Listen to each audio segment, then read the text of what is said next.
Hello everyone, welcome to Primary Interview Preparation Channel.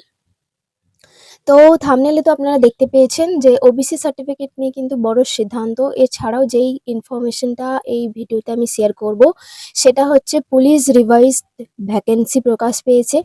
আপনারা জানেন হয়তো যে কিছুদিন আগে একদিন আগে কিন্তু পুলিশের যে রিক্রুটমেন্ট সেখানে কিন্তু ওবিসিদের কিন্তু 7% সংরক্ষণ নিয়েই কিন্তু তাদের রিক্রুটমেন্ট স্টার্ট হয়েছে, যেটা রিভাইজড ভ্যাকেন্সি বলছি আমি। তো সেখানে যে ওবিসিদের যে 7% অর্থাৎ কিন্তু আমি কিছুদিন আগে একটা ভিডিও দিয়েছিলাম যেখানে বলেছিলাম যে 17% অর্থাৎ 17% নিয়েই কিন্তু হবে। মে মাসের আগে যে সমস্ত রিক্রুটমেন্ট স্টার্ট হয়েছিল, ঠিক আছে? তো এখন দেখা যাচ্ছে যে পুলিশদের যে রিক্রুটমেন্ট সেখানে কিন্তু 7% ধরেই কিন্তু তারা এগোচ্ছে। এবং এরপরে আরেকটা বড় আপডেট আছে, সেটা হলো কি ওবিসির থেকে অর্থাৎ সুপ্রিম কোর্ট থেকে অর্ডার এসেছে যে ওবিসি যারা 66টি সাবকাস্ট আছে তাদের বাদ দিয়ে বাকি সমস্ত সার্টিফিকেট যেগুলো 2011 থেকে 2016-র মধ্যে করানো হয়েছে সমস্ত সার্টিফিকেট কিন্তু বাতিল করে দেওয়া হলো। শুধুমাত্র যারা 66টি সাবকাস্টের মধ্যে পড়েছেন, অর্থাৎ ওই যে সাবকাস্ট দিয়েছিল লিস্ট 66টা সাবকাস্ট, তার মধ্যে যারা যারা পড়েছেন তাদের কিন্তু ওই সার্টিফিকেটটা বৈধ। বাকি সকলের সার্টিফিকেট অর্থাৎ 2011 থেকে 26-এর মধ্যে যারা যারা সার্টিফিকেট বানিয়েছিলেন তাদের কিন্তু সব কিন্তু এগুলো বাতিল করে দেওয়া হয়েছে।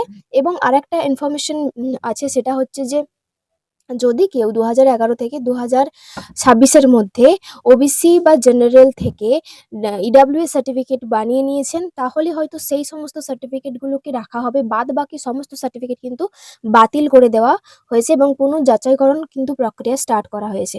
নেক্সট আসি যে তাহলে প্রাইমারিতেও কি রিভাইজড ভ্যাকেন্সি আসতে চলেছে?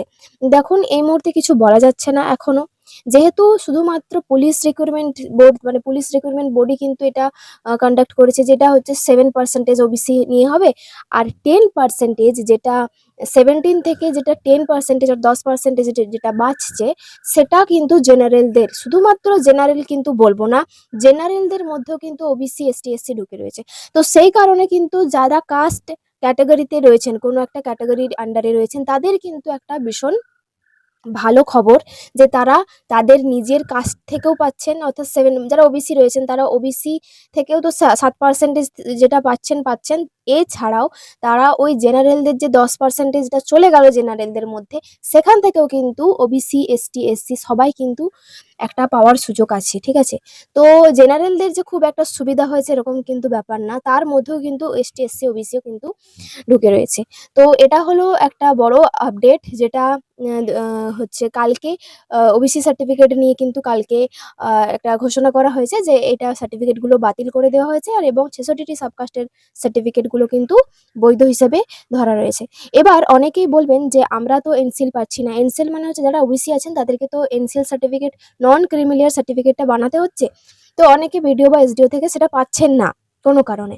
তো এক্ষেত্রে বলে রাখি, যেহেতু সুপ্রিম কোর্ট বলে দিয়েছে যে আগের সার্টিফিকেটগুলো একদম 66টি সাবকাস্ট যাদের আছে তাদের সার্টিফিকেটগুলো বৈধ, তো সেই কারণে যদি আপনারা ওই সার্টিফিকেটগুলোও শো করান কোনো একটা অ্যাডমিশন বা কোনো ইন্টারভিউ যেখানেই হোক, যে ডকুমেন্টস ভেরিফিকেশন হবে সেখানে গিয়ে যখন আপনি ওই সার্টিফিকেটগুলো শো করাবেন, তা আমার মনে হচ্ছে যে ওটা কোনো মানে প্রবলেম হবে না, যেহেতু এনসিএল পাচ্ছেন না। যদি এনসিএল পেয়ে যান তো খুবই ভালো কথা, যদি না পেয়ে থাকেন তাহলে কিন্তু এই ওবিসি সার্টিফিকেটগুলো কিন্তু ভ্যালিডিটি আছে, অর্থাৎ এটা কিন্তু প্রবলেম করবে বলে মনে হয় না। তো এই ছিল ইনফরমেশন আজকের। কেমন লাগলো ভিডিওটা অবশ্যই জানাবেন। ভিডিওটি ভালো লাগলে অবশ্যই একটা লাইক করবেন আর চ্যানেলে নতুন হয়ে থাকলে চ্যানেলটিকে অবশ্যই সাবস্ক্রাইব করে রাখবেন। তো দেখা হচ্ছে পরবর্তী একটা আপডেট নিয়ে, ততক্ষণের জন্য টাটা। আর অবশ্যই সাবস্ক্রাইব করে রাখবেন একটা নতুন কোনো ভিডিও পাওয়ার জন্য, কোনো আপডেট পাওয়ার জন্য অবশ্যই এই চ্যানেলকে সাবস্ক্রাইব করে রাখবেন। থ্যাংক ইউ সকলকে।